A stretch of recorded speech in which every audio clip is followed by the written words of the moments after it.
जो अपनी बेटी की शादी के लिए आए हों, जिनकी बेटी का नाम पूर्वी चौधरी है, वो खड़े हो जाए। आ जाओ भैया, एसपी साहब आपका ही नंबर आ गया। वैसे तो मुलाकात आपकी कमरा में हो चुकी है, हो चुकी कि नहीं हो चुकी?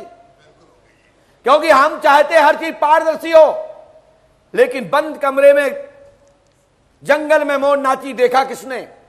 और पढ़े लिखे लोगों को बताएंगे तो लगेगा कि पंडों का सगर कहते किससे है। भैया माइक पास में आइए। भाई साहब, आप कहां पर पोस्टिंग रही आपकी? मैं डीआईजी बीएसएफ से रिटायर हुआ हूं। वाह।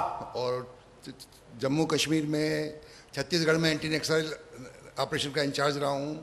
Bureau of police research development में 5 साल तक मैं डीआईजी ट्रेनिंग और मॉडरेशन रहा हूं। जी जी। और भगवान के, आप पढ़े लिखे हैं, आप इतनी देर से दरबार देख रहे हैं, कैसा लगा आपको? बहुत आनंद आया। और जो बंद कमरे में मिले, जो हमने बताया, कैसा लगा आपको? इसकी मुझे कल्पना नहीं थी, बहुत ही ज्यादा इंप्रेसिव थी। जो आपने यूट्यूब पे देखते थे उसा ही लगा कि थोड़ा बहुत कम? नहीं, बहुत बिल्कुल खैर उसी के अनुरूप था, पर उसके और भी ज्यादा, और भी सारी सब चीजें जब यहाँ पे देखी मैंने। जय हो। बस लोग बाग सोचते थे भैया आपका टेलीपैथी। मोबाइल नंबर क्या लोग चाह रहे हैं? मोबाइल नंबर जिससे आपसे बहुत लोग गाइडलाइन में जो चाहते हैं कि हम आपसे एक पढ़े लिखे हैं, तो आपको गाइडलाइन बहुत लोगों को मिलेगी यहाँ आने की। वो चाहते कि आपका नंबर प्राप्त हो सके, देना चाहते हो? बिल्कुल बिल्कुल बिल्कुल। क्या नंबर है? 9868280370। आप नया प्रश्न क्या है? आप बंद कमरे पूछ ही चुके हो। यदि आपको चाहते हो सार्वजनिक कुछ पूछना तो पूछ लीजिए। मेरे प्रमोशन का एक केस पेंडिंग पड़ा हुआ है, वो पूछना था मैंने। हमने लिखा, सुने। पूर्वी चौधरी का शुभ विवाह जल्दी होगा, मंगल आंशिक है, कृपा होगी, बालक पार्थ की शासकीय जॉब होगी, कारोबार में विस्तार एवं उन्नति होगी, जैसा चाहे उसा कर ले। अब आइए अंतिम चरण। इतना तो हम बता चुके हैं आपको बंद कमरे में। जी। बोलो हाँ है ना? बिल्कुल बिल्कुल सही। अब एक नया विषय सुनिए। नया विषय में है आपके चल रहे केस का रुकी हुई धनवृत्ति प्राप्त होगी, आशीर्वाद पदोन्नति के रूप में प्राप्त होगी, आशीर्वाद। बहुत बहुत शुक्रिया। आपको क्षणिक सुख प्राप्त होगा, मेरा आशीर्वाद है। क्षणिक सुख से? क्षणिक सुख कुछ क्षण के लिए। क्यों? जब हम पद पृथक हो चुके हैं, पद से रिटायरमेंट हो चुके हैं, तो पद का सम्मान होते हुए आपको पुरस्कृत प्राप्त किया जाएगा कि आपको प्रमोशन कर आपको उसका एक प्रमाण पत्र प्राप्त होगा। बहुत बहुत शुक्रिया। ये कानून कोर्ट के द्वारा मान सम्मान की लड़ाई है। राइट। दूसरा पॉइंट, मैंने आपको एक 500 का नोट बताया था। जी। नहीं, 2000 का नोट बताया था। जी। वो 2000 का नंबर मैंने बताया था 6GU 431677। आपके पर्स में ऐसा मैंने बोला था, और आपने दिखाया भी था। जी। दिखा दीजिए। मैं चाहता हूं कि जो बंद कमरे में बताया वो यहां भी आप लोग देखें। बिल्कुल। एक पढ़े लिखे व्यक्ति, एक आईएएस आईपीएस के समकक्ष एक आम आदमी को बताना कोई ट्रिक हो सकती है, कोई बेवकूफ बनाने की कला हो सकती है, लेकिन एक पढ़े वाले व्यक्ति को जो 40 साल नौकरी करके निकलता है, जो दुनिया को चलाता हो, पुलिस विभाग तो ऐसा कि आप उनके सामने ऐसे भी कर लोगे, पुलिस पकड़ लेगी आपको। और आगे चलिए, साथ में उनके साथ एक मित्र थे, उनके साथ में भी कहा कि तुम्हारे जेब में एक नोट है, उसका नंबर बताया, जिसका नंबर 834 बताया।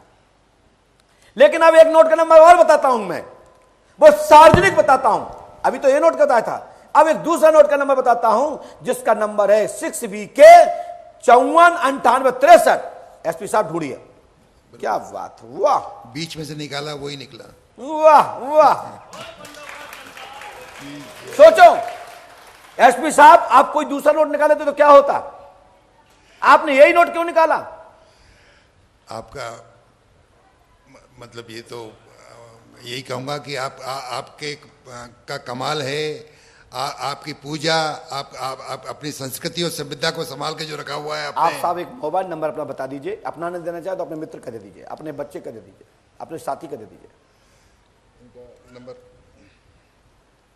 क्योंकि लोग जानना चाहते हैं। मेरी बात समझे, एक साधारण व्यक्ति का मोबाइल नंबर लेना सरल बात है, लेकिन पढ़े लिखे व्यक्ति नंबर जब देता है, जब बात करता है तो बात होती है। आप मुंह से बोलिए साहब। 72 जी 220 2258। आप लोग सोचते हैं पंडों का सरकार तो पता नहीं हम कितने पीड़ा हम पे 4 भूत चढ़े। बेवकूफ, जब मैं वर्तमान देख रहा हूं तो तेरे अंदर नहीं देख रहा हूं, क्या है पर्स के अंदर बता रहा हूं कि ये, और ये जो निकाल रहा है वही निकल रहा है।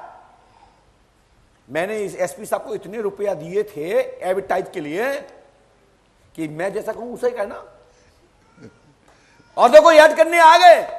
इनके क्षेत्र के लोग इनको पकड़ लें, इनके लोग मित्र इनको पकड़ लें कि पंडोकर सरकार ने बताया कैसे है। एसपी साहब, सबसे ज्यादा आदमी के पास 2-3 चीजें ज्यादा गुप्त होती हैं। पत्नी का कोई चेहरा ना देख ले, दूसरा कोई पासवर्ड ना जान ले। कोई गड़बड़ आदमी हो जिसके उसका लव अप चल रहा हो किसी से, या कोई शेयर में युवा सट्टा खेलता हो तो मोबाइल में पासवर्ड डालता है, और एक बैंक अकाउंट का पासवर्ड इतना गुप्त रखता है चाहे वो पत्नी भी पूछत तो नहीं देता। बिल्कुल बिल्कुल होता कि नहीं? हम तो नोट का पासवर्ड है जो आरबीआई का नोट है, और आप वो निकाल रहे हैं जो मेरी इच्छा है। आप कभी एटीएम चलाते हो? बिल्कुल बिल्कुल। किस कंपनी का चलाते हो? एक्टिल का चलते हो या ओवरसाइज बैंक, पीएनबी, एसबीआई का? कौन सा कार्ड चलाते हो? एसबीआई का मास्टर कार्ड है। मास्टर है आपके पास? हाँ जी, है? मालूम नहीं। तो सुनिए साहब, आपका जो कार्ड है उसका नंबर सुनिए अभी निकालिए मत। उसका नंबर है 45 92 0 23 24 0 23 40 86।